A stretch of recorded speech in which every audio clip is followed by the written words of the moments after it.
the best investment of your life.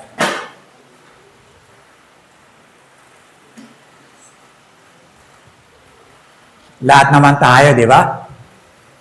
Bata pa lang. Tinatanong na natin, paglaki mo, ano ang maging gusto mo? See? Sabi nga, gusto ko maging police, gusto ko maging nurse, gusto ko maging teacher. Ano ang pinaka-the best na investment mo? The best investment of your life. Matthew chapter 6, verse 19 to 21. Huwag kayong mag-impok na mga kayamanan dito sa lupa. Dito ay may naninirang insekto at kalawang at may nakakapasok na magnanakaw. Sa halip, mag-impok kayo ng kayamanan sa langit, do'y walang naninirang insekto at kalawang at walang nakakapasok na magnanakaw. Sapagkat kung saan naroon ang iyong kayamanan, naroon din ang iyong puso. Pagpalain ng Diyos ang kanyang mga salita. Last verse. Okay. Tayo po'y malalangin. Amang banal, marami pong salamat muli sa bahagi ng iyong mga salita. Pagpalain mo po sa aming mga puso. Palaguin, Panginoon, katotohanan. Gamitin mo po ang bahagi ng mga salitang ito sa ikalalago, Panginoon, kalalakas ng aming buhay spiritual.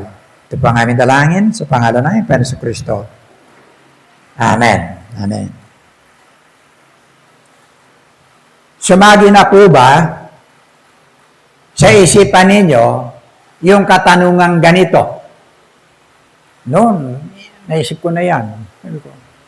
Panginoon, bakit ako naging tao? Naisip na ba niya yung ganito? Sino nakaisip ng ganito? Kapatid na Joshua. See? Bakit ako naging tao? See? Bakit ninais ng Diyos na ako'y maging tao? Bakit plano ng Diyos na ako'y maging tao? Unless na hindi kayo magkaroon ng katanungan ito, minsan hindi nyo makikita yung bahagi ng kahalaga ng Diyos sa buhay po natin. See? Bakit ako naging tao? Sa dinami-dami ng nilikha ng Diyos sa mundong ito, bakit ako naging tao? No? Kung hindi ako naging tao, ano kaya ako? Naisipan natin? See? Kung hindi kaya ako naging tao, kung hindi ako naging ako, ano kaya ako ngayon? Ang dami nilikha ng Diyos. Okay? Alikabok, bulaklak. Okay? Nakita mo yung kahalagahan mo. Nakita mo yung kahalagahan ng Diyos sa buhay mo. See? Kung bakit ka naging ganito. Hindi ka aksidente na naging ikaw. Plinano ka ng Diyos. Wala pang lahat ng bagay. Nauna kang plinano ng Diyos. See? Eh makikita mo, salamat Panginoon. Hindi lang sa panahon ng Thanksgiving. Nakita mo, bakit nakigising ka tuwing umaga? Nakakatulog ka, nagigising ka tuwing umaga kasi mayroong Diyos na lumikha sa'yo. Ano po? Sabi ng Genesis pa lang. Genesis 1:26. Ang sabi ng talata dyan, tuwing paglikha niya ng bawat araw, tinitingnan ng Diyos. At nakita ng Diyos, pagkatapos niya lumikha sa unang araw, at nakita ng Diyos na ito'y mabuti. Di ba? Pangalawang araw, ganun pa rin. At nakita ng Diyos na ito'y mabuti. Pangatlo, ganun pa rin. Hanggang mabuti. Pagdating sa tao, sabi niyang ganyan, pagkatapos ng creation, ng 6 na araw, lahat ng bagay, wala pa yung tao. Ngayon, now, likhain natin ang tao ayon sa ating larawan, ayon sa ating wangis. Nakita niyo katagang ngayon? Ibig sabihin, ito na, ngayon na, ito na, likhain na natin ang isang obra maestra, no? Sa larawan natin. Sino kaya kausap ng Panginoon doon, ng Diyos? Okay. May kausap na sa ron, sa pasimula. Hindi naman mga anghel. May mga anghel, nilikha lang ng Diyos, hindi sila mga manlilika. No? Okay. Now, obra maestra, nilikha sa kawangisan ng Diyos. May katuturan po yung buhay ng bawat isa. Ano po? Mayroon kang espesyal na pagkalika sa iyo. Problema, pagdating dito sa mundo, wala na. Bahala ka na sa sarili mong buhay. Di ba? Kasi pagkatapos mong lumabas sa sinapupunan ng ina, andun ka palang, preparasyon na yan para sa dito, sa sanglibutan. Pag lumabas ka sa sanglibutan, preparasyon naman yan para sa buhay na susunod na walang hanggan. Pagkatapos ng libingan, may buhay ka pang susunod. Yun ang pinakamahalaga. Kasi wala na pong hangganan yon. Yun ang pinakamahalaga. Para kang naglagay ng dibulang nung araw, ganyan ang mga sinulid. No? Sino nakaabot niyan? Dibula lang, mga sinulid. Ganyan lang kabilog. Lagay mo sa bunganga mo, hawakan mo dulo mo. Labas mo, umiikot yun sa bunganga mo. Hanggang matapos yung pinakadulo. Ganun lang ang buhay ng tao. Okay? Pero pagkatapos niyan, saka magpapasimula, yung buhay na pangwalang hanggan. At yun ang hindi nabibigyan ng prioridad ng tao. Okay? Now, ang rason ng tao, ano yan? Kaya nga ako nagpapakahirap maghanap buhay para ako mabuhay. Di ba? Pero hindi ka nabubuhay para lang maghirap at magtrabaho. Hindi. Yun lang bang ano mo? Puntos ng buhay mo? See? Kaya may makikita natin dyan mga tao, marami. Lunes, kanila. Martes, kanila. Merkules, kanila. Huwebes, kanila. Biyernes, kanila. Sabado, kanila. Pagdating ng linggo, kanila pa rin. Asa ng Diyos. Okay? Minsan, pagigalang natin, iniisip na kagad ng tao. Nanginahing na patapos yung trabaho. See? Madaling araw pagising na, para ihanda ang sarili niya, harapin yung mga responsibilidad. Nakapanalangin ka na ba? Yan ang buhay ng tao. Pakita ko yung parang yung taong kumain lang, nabusog. Kumuha ng toothpick. Sunod-sunod. Yun lang. Pag nakuha na yung tinga, yun lang ang para sa Diyos. Busog na siya eh.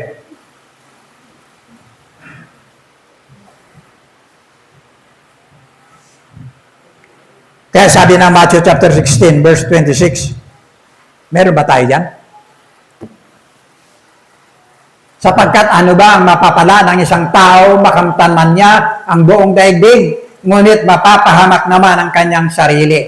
Ano ang may bibigay ng isang tao? Kapalit ng kanyang buhay. Eh?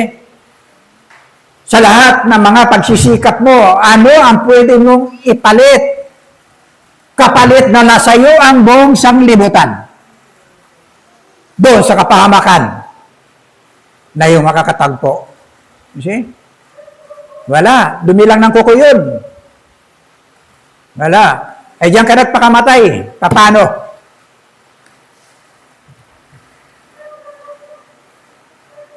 Alala ko nung ngayon. Andun pa yung church kila Sister Chione.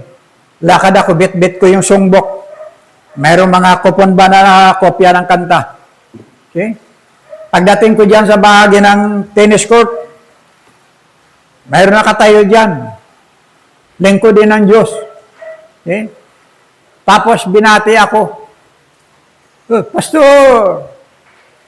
Sabi niya ganyan. Nakita yung hawak ko. Ibigay mo na lang sa mga bata yan. Sabi niya ganyan. Ibigay mo na lang sa mga bata yan. Tayong mga may edad na, pa-relax na lang. Hawak niya kasi ako sumbok sa kanya racket ng tennis. You see? Ay nandun pa. Nagantay siguro ng kalaro. No? Walang ano. Hinahanap ko sa Bible kung saan pwedeng mag-relax eh. Di po ba? Wala akong makita. Yung pwedeng mag-relax. Ang sabi sa 2 Timothy chapter 2 verse 3 to 4. Sila ay magiging, 2 Timothy chapter 3 verse 4, tama. Ang 3 to 4. Mauna mo na interest.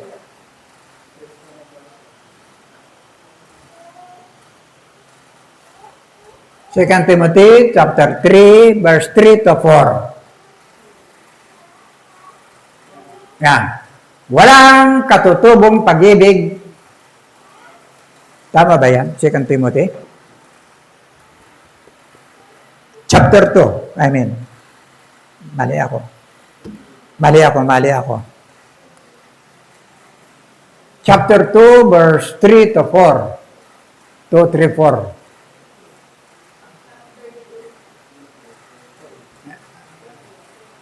Yan. Makipagtiis ka sa akin ng mga kahirapan na gaya ng mabuting kawal ni Kristo Jesus. See? Sinong kawal na nasa pagkakawal ay hindi na halubilo sa mga bagay na buhay na ito upang sila'y kalugdan yaong nagtala sa pagkakawal. Malalim kasi mga ganun eh. Mas madali yung translation sa ganitong Bible na ginagamit ko. Ang ibig sabihin po diyan, sino ang kawal ni Kristo na hindi gumagawa ng gawain ng kawal, ng isang kawal para maparangalan ang kanyang pinuno, ang kanyang amo. Yun ang trabaho ng kawal. Walang kawal ni Kristo na iba yung kanyang trabaho, iba yung kanyang ginagawa, kundi yun din sa bahagi ng linya ng kanyang serbisyo. Yan ang ibig sabihin po dyan. Makipagtiis ka. Ang sabi dyan, sa bahagi ng hirap ni Kristo. Hindi relax. Apo. Kaya wala pong bahagi ng tinatawag na graduation o relax sa bahagi ng ni Kristo. Ano po? Kaya marami pong mga sundalo. Ayan, dumarating yung ating pulis. Naaawol na po sa kanilang paglilingkuran. Awol, ibig sabihin, absence without leave. Na po? Na wala na lang. Hindi na bumabalik sa kanilang serbisyo. Ayan. Sabi dyan. Naalala ko yung pastor ako sa isang malaking simbahan dyan, Central Fundamental Baptist Church. Isa pong bahagi ng ministeryo ng Central Fundamental Baptist Church ay ang magpaaral ng isang estudyante para maging pastor. Yearly. Ganyan. Pag natapos pala, hindi yearly. Pag natapos pala yung isa, kung sinong gustong pumasok na may gustong maging pastor, binibigyan nilang pagkakataon. Parang nauna yata si Pastor Rene Balbutan. Tapos sumunod siya. No? Nung siya pasalamat ako sa Panginoon. Sabi ko, meron akong magiging katuwang, associate. Bagamat meron akong associate, si Pastor John Lorenzo. Pero sabi ko, magtatatlo kami para yung bahagi ng training niya. At least 1 year, matitrain siya sa gawain sa loob ng church. Ganon.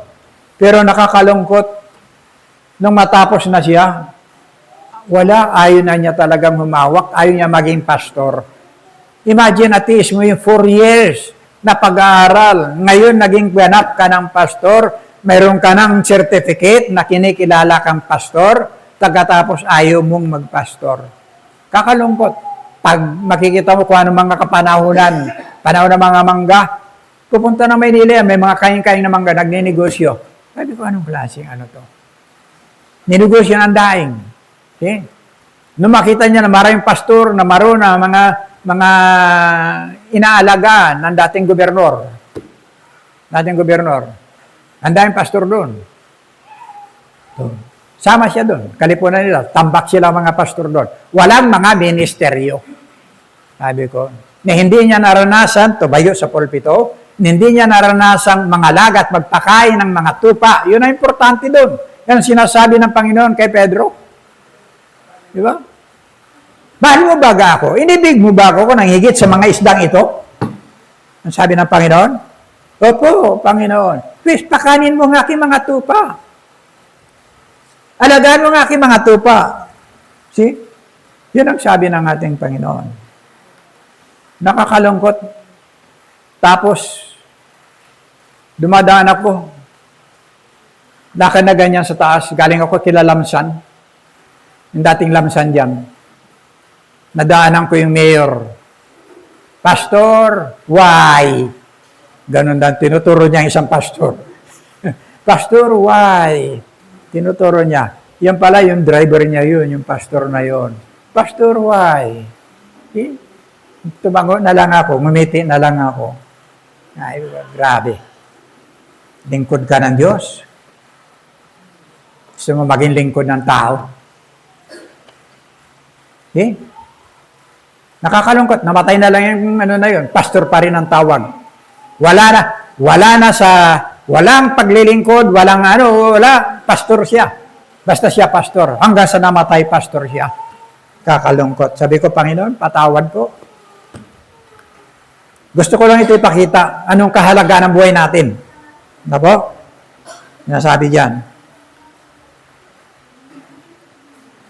2 Timothy chapter 4, verse 6 to 8.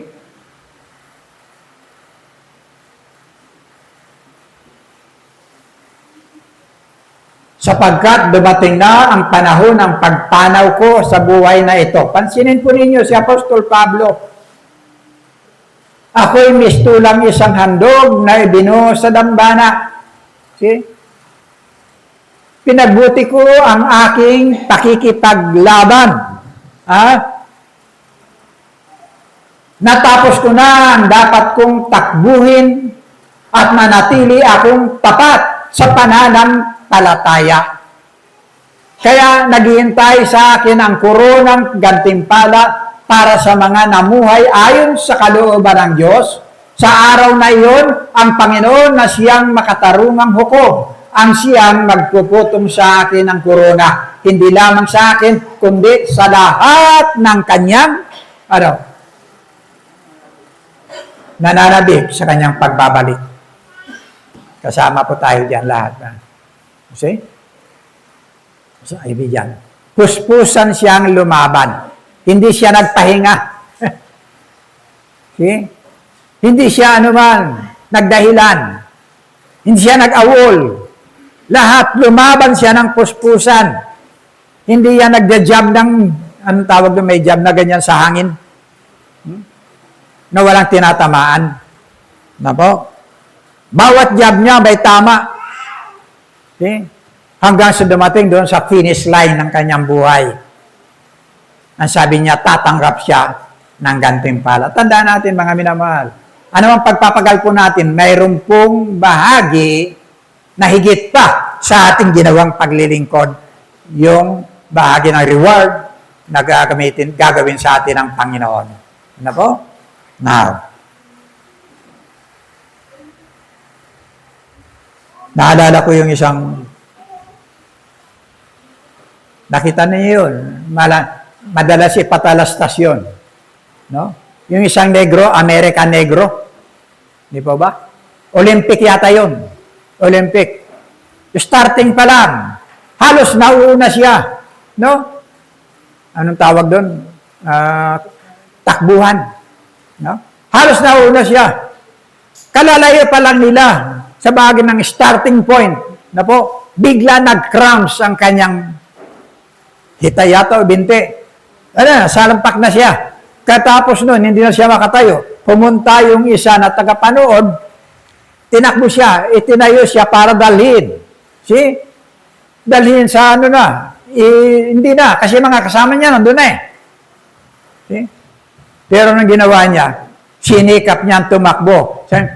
Sinin niya sana yung malalay sa kanya. Sinikap niya tumakbo mag-isa hanggang sa natapos niya ang finish line na isang paalang ang kanyang ginagamit patalon-talon-talon. Nung interviewin siya, bakit hindi ka pa nagpahinga? May tama ka na. Bakit hindi ka pa nagpahinga? Ang sagot niya, hindi ako tumatakbo para lang sa sarili ko. Tumatakbo ako dahil sa bansa ko na naglagay sa akin dito. Kita niyo yung importansya doon? Hindi ka tumatakbo sa sarili mo lang. Para makilala ka lang. Para magtanyag ka. Tumatakbo tayo rito para makilala ka. Yung Diyos mo na nasa iyo. Ito po yung ating investment dito sa sanglibutan. Diba?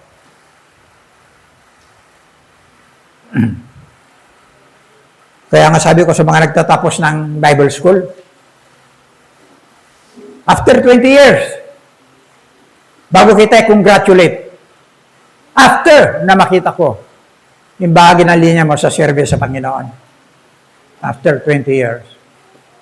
Ang yun, paglabas, wala na eh. Okay? Gagamitin nila, stepping stone lang. Huwag kayo magtaka kung bakit mayroong mga SB, mayroong mga councilors, congressman na mga pastor, senator na mga pastor yan. Pastor Joel Villanueva, mga pastor yan. See? Kaya sabi nga ng Biblia, lahat ng katotohanan naman sa Biblia yan. Pag tinignan mo ang Matthew chapter 6 verse 24, hindi pwedeng magkaroon kayo ng dalawang Panginoon na paglilingkuran. Isa lang. Kasi ibigin mo yung isa at babaliwalain mo yung isa. Hindi mo pwedeng paghaluin yung langis at tubig. Magkahiwalay. Hindi ka pwedeng sumampas at magpagos sa isang ilog, sa dalawang ilog. Mahirap. Isang paa mo nandun, isang paa mo dito, paganyan, patalilis. Hindi ka pwede. Isa lang. Kung Panginoon, Panginoon lang. Pero ang karamihan nakakalungkot, stepping stone. Gagamitin nila paglilingkod. Pag naging popular na sila, gagamitin nila sa bagay ng paglilingkod. Kung saan. Kaya ano po kayo, maraming SB, maraming congressman, mga senator. Ang iba dyan, mga pastor po yan. Okay? Pagkatapos, doon sa church nila, maglalagay na lang sila, point na lang sila ng pastor. Yan. Andun sila. Asan ka ngayon? See? Nakakalungkot. Meron tayong sikat na pastor dyan. Kinalaban siya ng RCC, Katolik. Kasi gusto niyang ipasok na batas, alisin yung mga krus sa ospital. Yung ospital lagi, may krus. Kahit doon sa ibabaw ng pasyente, may krus doon na nakalagay. Kaya tinuligsa siya. Pastor yun. Pastor Abante. Okay rin. Yan. Yan. Bawat isa po mayroong takbuhin. Na po? Para po maganap natin yung ating investment sa ating mga buhay. Pero nakakalungkot, maraming rasyon ang tao. Samantalahin mo, minsan ka lang mabuhay. Di ba? Karinig na kayo ng ganon? Kaya ang buhay, puro pagsasamantala. Samantalahin mo, minsan ka lang mabuhay. See? Puro pagsasamantala. Di po ba? Ang iba, sabi niya, ako naman, wala naman. Sabi, kumain ka lang 3 beses. Okay na. Hindi na ako nag-iisip ng ano pa man. Basta makaraos lang, 3 beses, kumain ka, okay na. Eh, yun lang. Ganun lang yung buhay. Di mo ba? Marami, iba-iba. Now, bilang isang tao, mayroon po tayong 3 issue, ano po, na napapaloob sa bawat sarili po natin. 3 issue po yan. Ano po? Una, pagkakakilanlan. Yan. Identity. Mahalaga po yun. Identity. Ano po? Ang sabi dyan, kaya makikita po natin, yung paglikha sa'yo, di ba? Ito lang. Malapad pa, mahaba pa itong palad ko. Yan lang kaprasong mukha. Okay? Andiyan yung mata. Andiyan yung ilong. Di ba nyo napapansin yung bahagi ng kapangyarihan ng Diyos? Andito yung bibig. Pero nakakita na ba kayo nakabukang kamukha nyo sa buong mundo? See? Kahit na yan galing sa katawan mo. Wala. Nakita mo yung obra maestra na ginawa ng Diyos. Kahit kapraso lang ito, nagagawa niyang iba-ibang disenyo. Andun. Di po ba?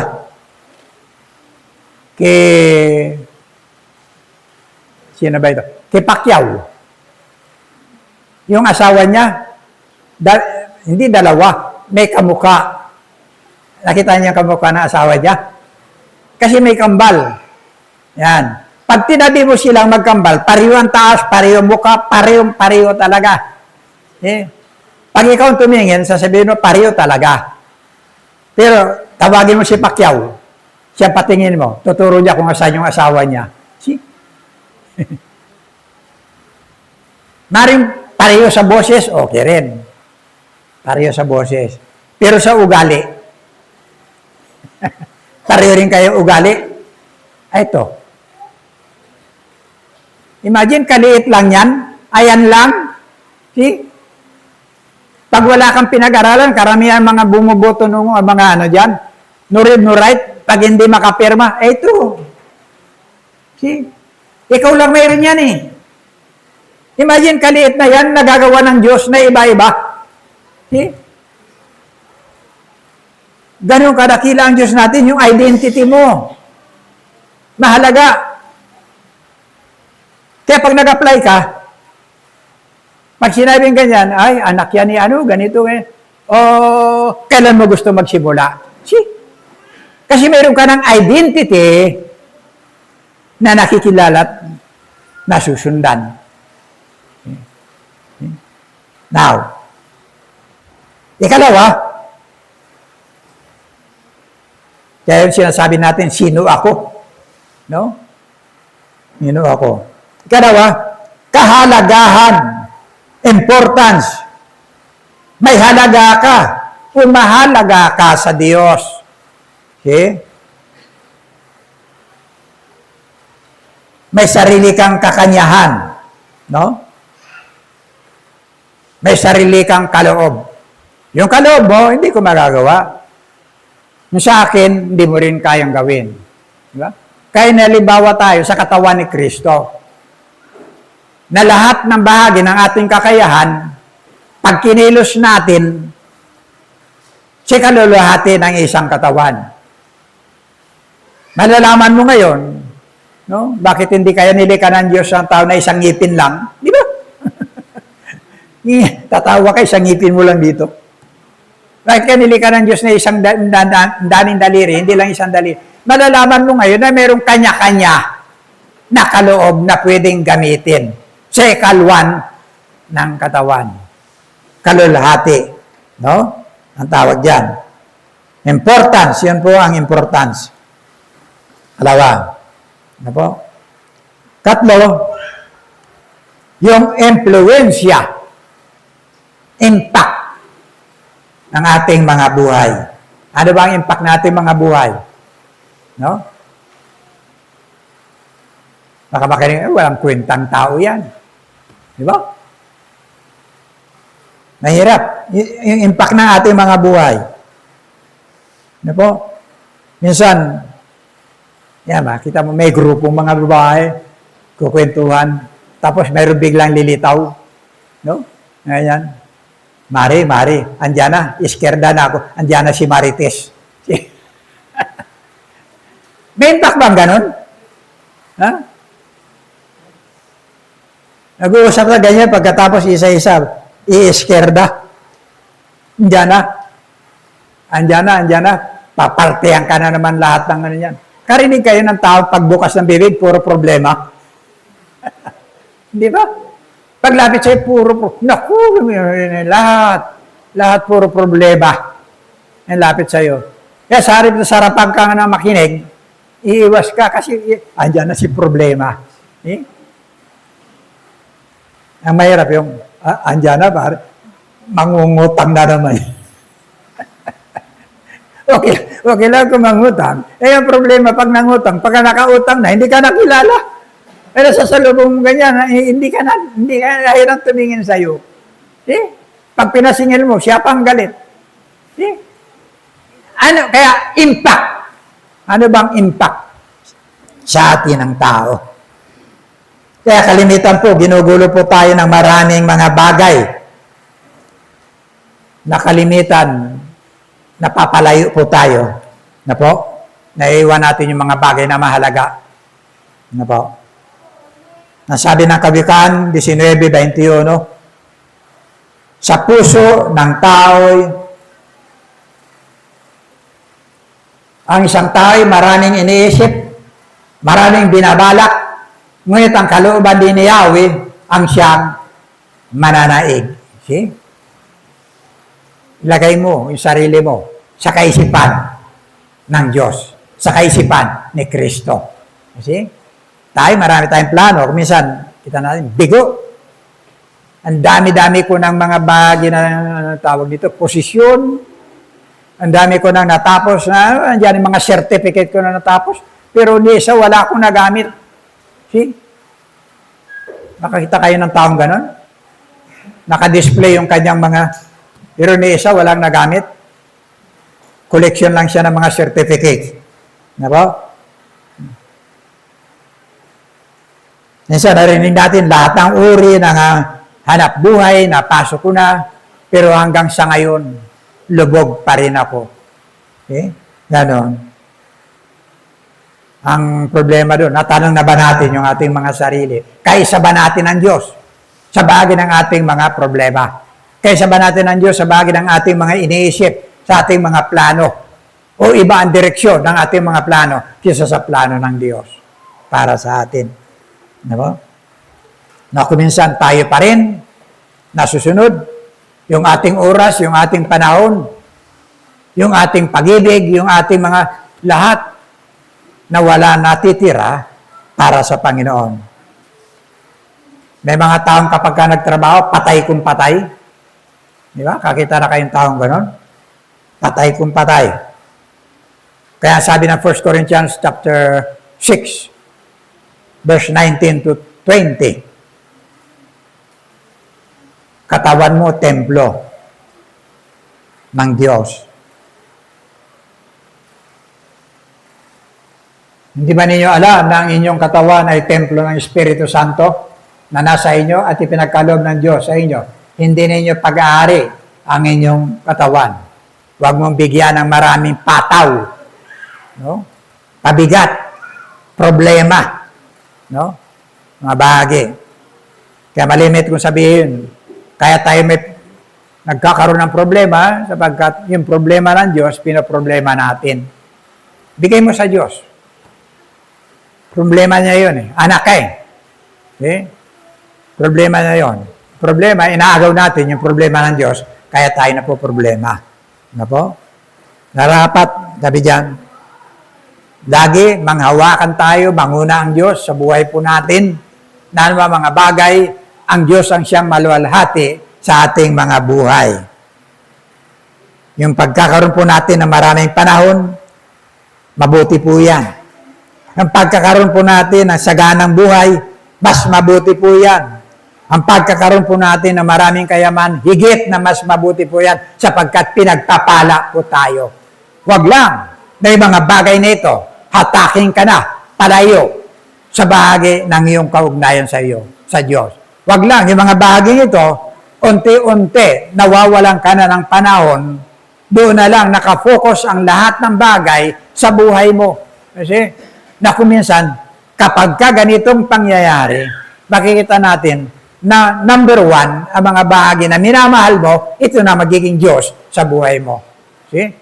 No prayer, no word of God, walang church, wala ni anuman, walang fellowship. See?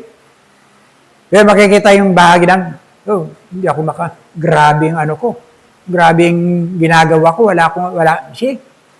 Sino ang Diyos mo ngayon? See? Yan magiging problema. Minsan ang kagaw natin, yung mga kaabalahan po natin sa buhay. And sabi niya, huwag kang mag-impok ng mga bagay na walang pakinabang. Hindi mo madadala yan. Mga bagay na mga nakapaikot sa sanglibutan, aakay lang sa iyo sa pagkapariwara. Okay?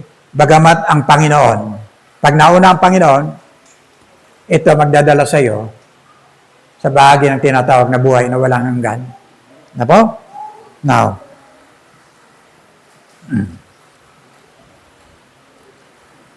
sa Psalms 37, andyan po yan, maganda po yan, Psalms 37, makikita mo ang bahagi ng tao at ng Diyos. Kapag ka nang hawakan ka at pinagkatiwala sa Diyos, ang mga bagay, makikita mo dyan, sasaayos ang buhay mo. Ano ba sabi dyan?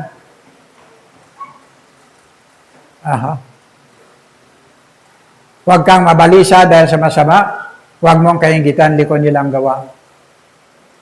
Okay? Okay. Tuloy mo. Katulad ng damo, sila'y mawalanta. Tulad ng halaman, matutuyo sila. Okay? Tuloy mo. Umasa yan. Umasa ka sa Diyos ang mabuti gawin at mananahan kang ligtas sa lupain. You see? Yung product ng pagtitiwala mo. Yung product ng pagiging buhay mo na nakatayo sa Panginoon. Kakaroon ka ng bahagi ng pagpapala. Higit. Verse 4. Kayawi mo hanapin ang kaligayahan at ang pangarap mo'y iyo makakamtan. Bullseye po yan. Sigurado. Hindi po sinungaling ang Diyos. Ano po? Verse 5. Ang iyong sarili sa Kanya talaga tutulungan ganap kapag ikay nagtiwala. See? Kaya makikita mo, bakit ka pinagpapala? Kasi mayroon kang Diyos eh. See? Bakit ka pinagpapala? Ultimo, isusubo mo. Dadaan sa pananalangin, sa pasasalamat. See? Pero may mga, kita ko, may mga Kristiyano, okay sila. Pero kinahiya nila yung Diyos. Sa paanong paraan? Pagdating sa fast food, tabi-tabi mga lamisa. Yan. Yan. Yan. Kanya-kanyang pray na lang tayo. Di ba? Hindi ka makapag-pray tayo muna. No? Para marinig ka. Pray muna tayo, pasalamatan ng Diyos sa harap ng mga tawang ito. Okay? Pray ka. Sa hiya mo, dahil ang iba nakadilat lang. Okay? Nananalangin. Di ba? Sino nagpe-pray? Pagdating dyan sa McDo, pagdating sa Jollibee. Oh. Nakikita ka ng marami. Yung impact. Pagka nakita ka, wow, ibang-iba ito. Iba sila. See? Itinuturo ka agad yung Diyos mo na kinakausap mo. See? Ganon po yun. Sa buhay po natin, naluluhati ang Diyos. Ito po yung ano natin, pangunahin. Yung investment na ating mga buhay, kasama natin ang Panginoon. Okay?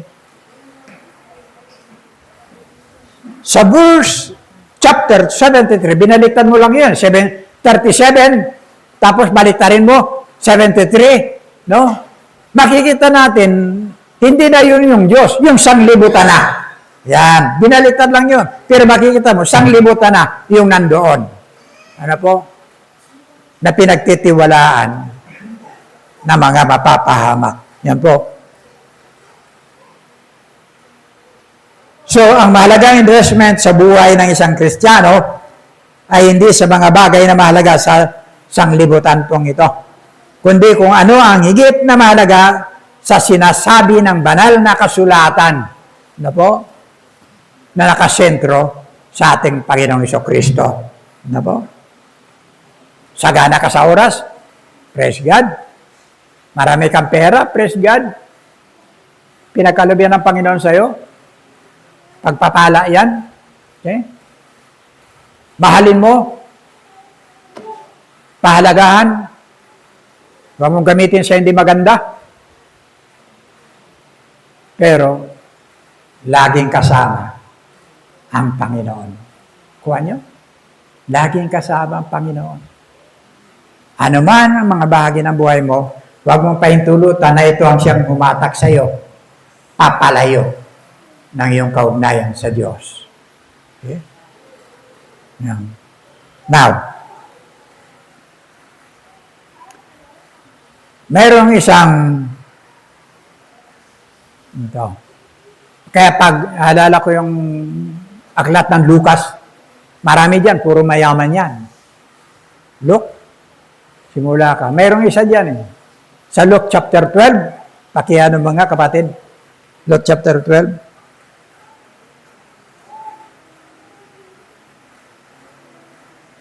wala dyan, ano? Wala. Wala yan. Sa Luke chapter 12, meron dyan isang mayaman.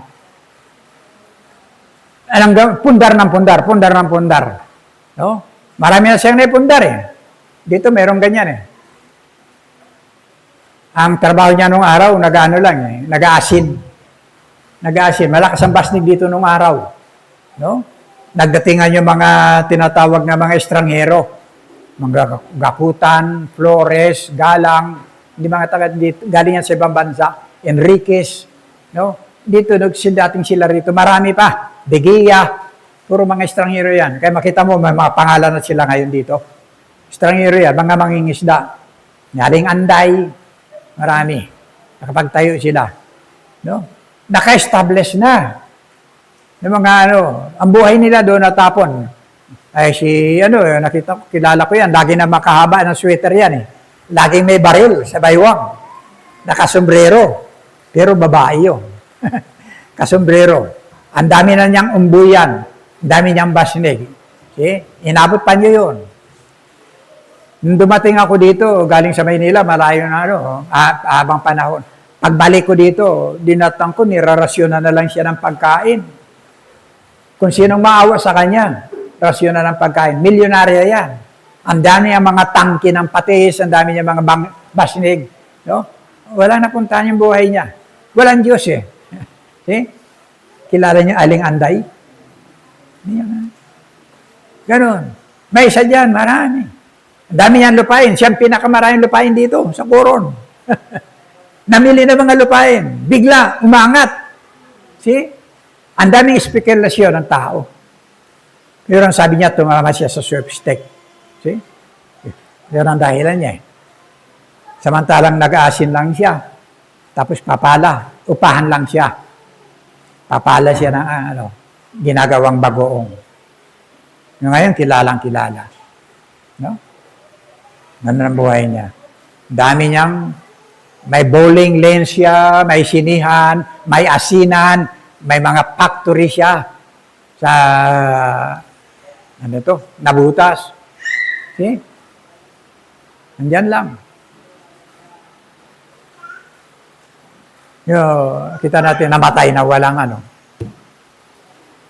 dami na invest, pero walang napuntahan.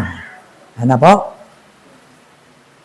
Kasi, minsan, iniisip natin,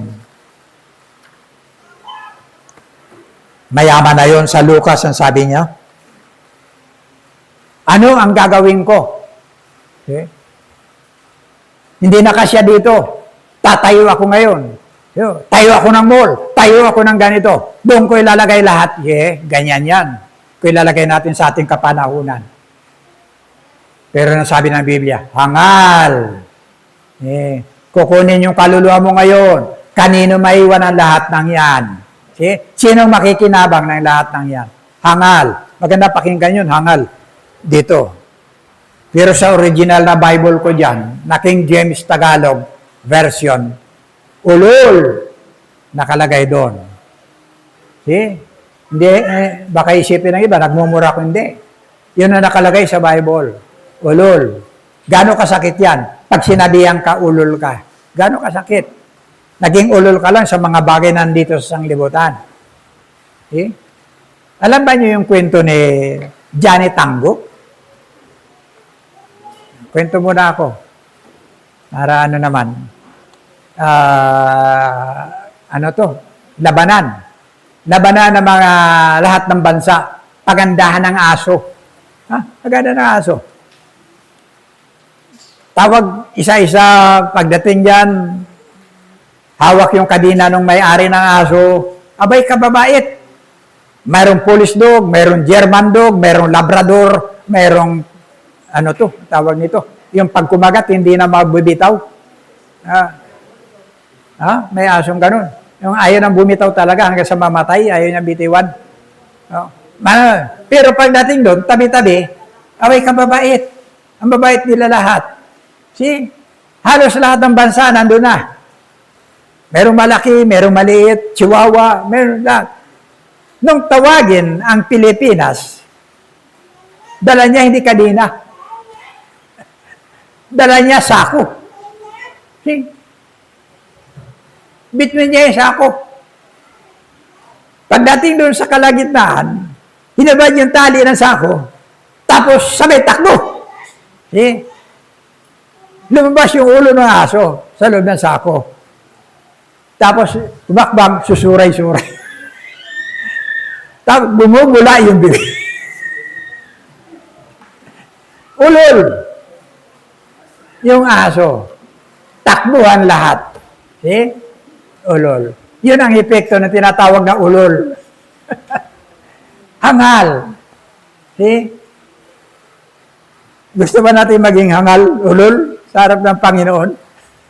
No? Okay.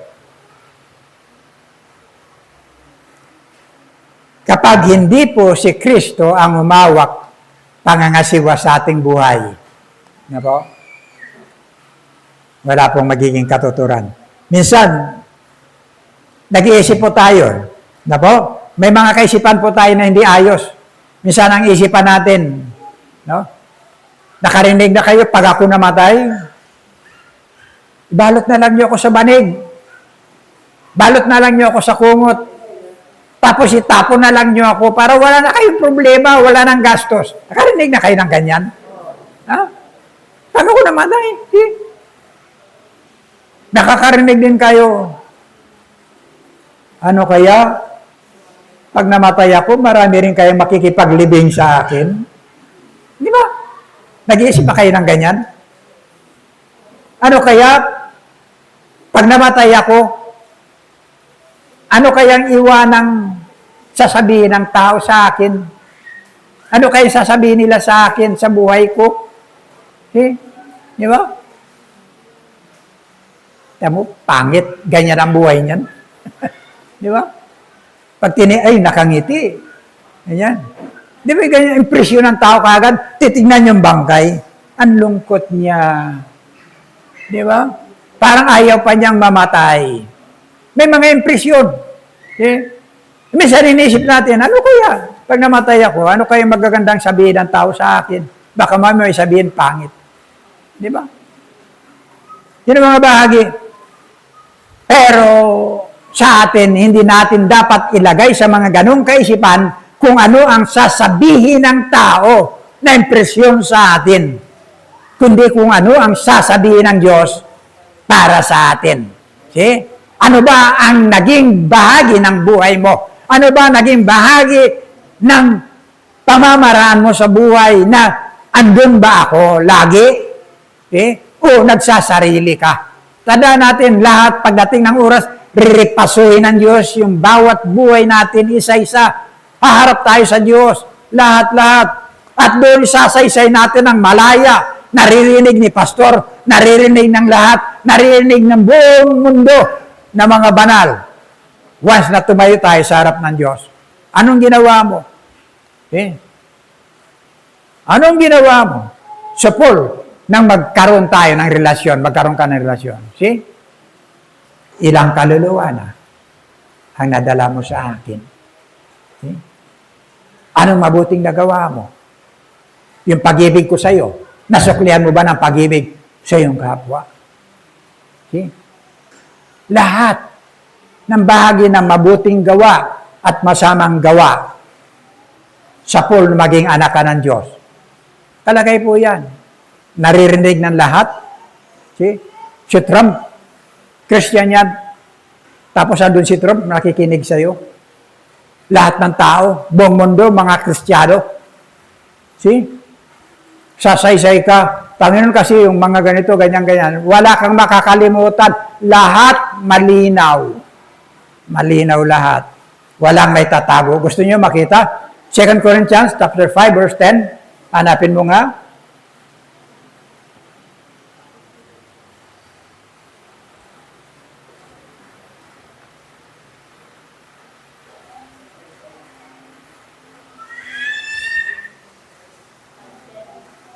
Second Corinthians chapter 5 verse 10. Yan. Sapagkat tayong lahat ay kinakailangang mahayag sa harapan ng hukuman ni Kristo.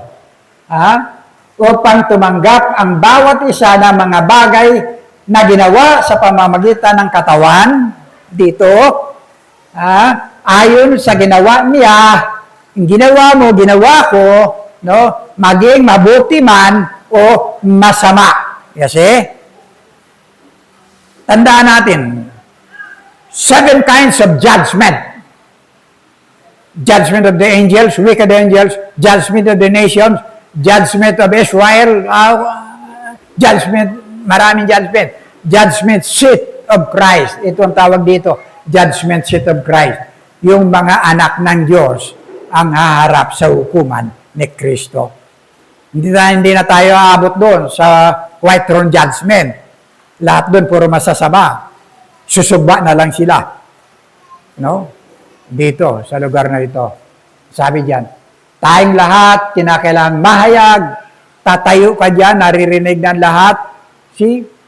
Para kang naka-video. Binibidyo ganyan lahat ng kilos mo. See? Kikita lahat. Yun ang sa akin. Sa kaisipan ko. Kung anong ginagawa mo, litaw lahat yan habang nandun ka, nagsasaysay sa Panginoon. Okay?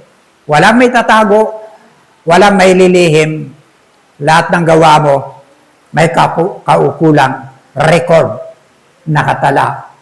Na po? Kung maganda lahat, itong sinasabi ni Apostol Pablo, well done, accomplished, tatanggap ka ng reward.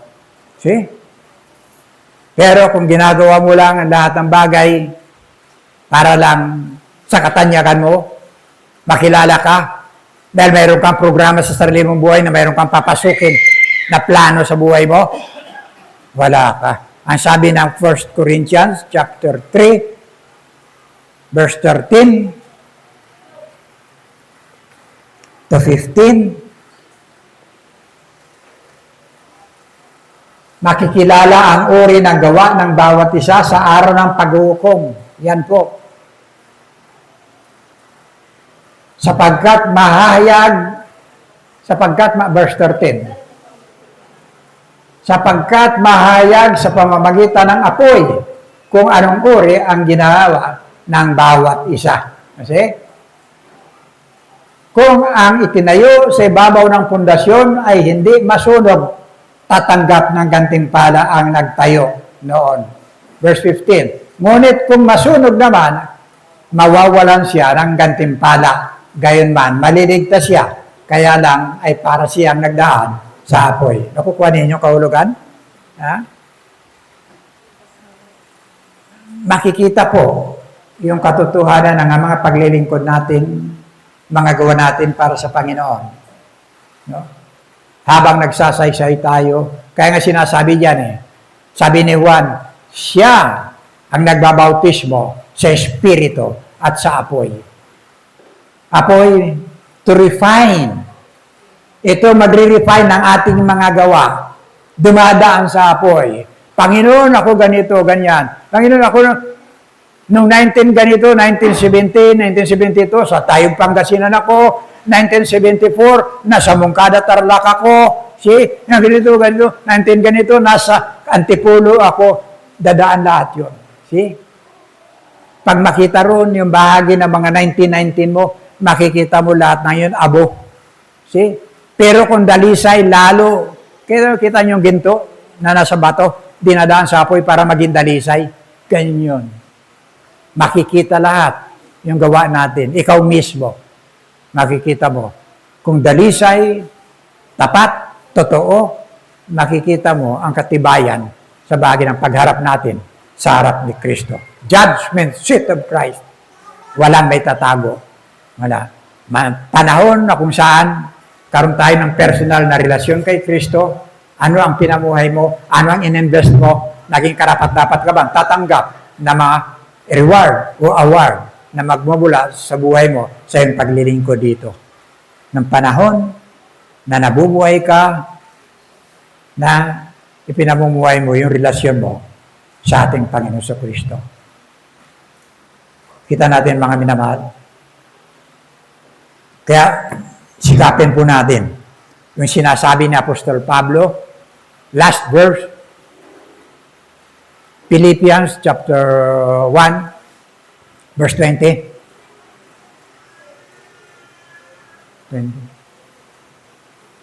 Ang aking pinakananais, my desire, at inaasahan, expected, ay hindi ako mapahiya saan mang bagay, kundi sa lahat ng panahon magkaroon siya ng relasyon sa Panginoon. At lalo na ngayon, ay buong tapang kong maparangalan si Kristo sa buhay man o sa kamatayan. You see? Verse 21. Sapagkat para sa akin, ang buhay ay kay Kristo at ang kamatayan pakinabang. See? Ito po yung kay Apostol Pablo. Na sana sa buhay natin, makuha rin natin ang ganitong sistema. Sa araw ng ating mga pamumuhay, anumang bahagi ng ating buhay, lagi mauuna. First priority, ang Diyos sa ating buhay. Tayo manalangin. Mga banal, pinapuri ka ng Diyos. Na sa lahat ng aspeto ng aming mga buhay, lagi kang nariyan, pagtutuwid, pagpapalakas, pagpapatuloy o Diyos na mamuhay kami na may kabanalan. Salamat po sa layunin, sa mitiin, kung kaya nilikha mo kami, Panginoon, upang dalhin ang kalulatian, Panginoon, ang iyong buong pangalan. Salamat po sa iyong mga salita. Pagpalain mo po ito sa mga puso. Sa pangalan ng Panginoon sa Kristo. Amen.